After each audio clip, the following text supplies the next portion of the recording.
Ողջունում եմ ձեզ, սիրելի շենգավիցիներ։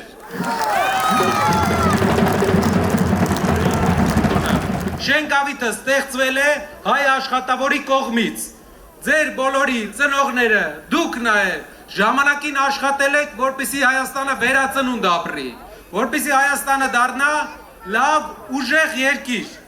Ժամանակի մեջ, ցավոք, մեր երկրի կառավարման սխալների պատճառով այն ամբողջ տնտեսական հզորությունը, որ Շենգավիթը ուներ, այն անծայրածիր գործարանները, որ ամբողջ աշխարհով մատակարարում էր իր ապրանքները,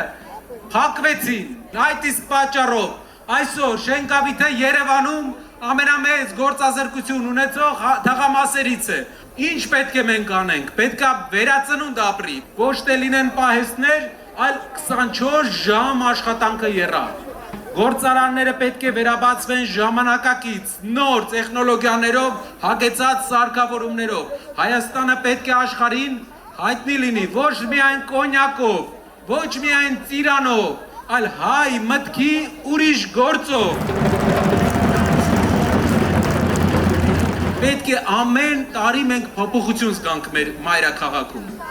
որպեսզի իմանաս մարդը ինչպես է փոփոխություն բերելու, ինչ է անելու ապագայում, նայի թե ինչ է նա արել անցյալում։ Կարապետյանը չունենալով որևէ պաշտոն, որպես հայ ազգի զավակ, իր ազգի համար արել է ու ուզում եմ, որ այդ համեմատությունը մարդիկ անեն։ Կարապետյանը չունենալով որևէ պարտավորություն իր հայրենիքի համար, իր գրպանից արել է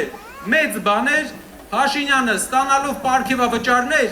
2 մետր ասֆալտ է անում եւ ամեն օր դրա մասին ասում է։ Մեր քաղաքը վերափոխվելու է,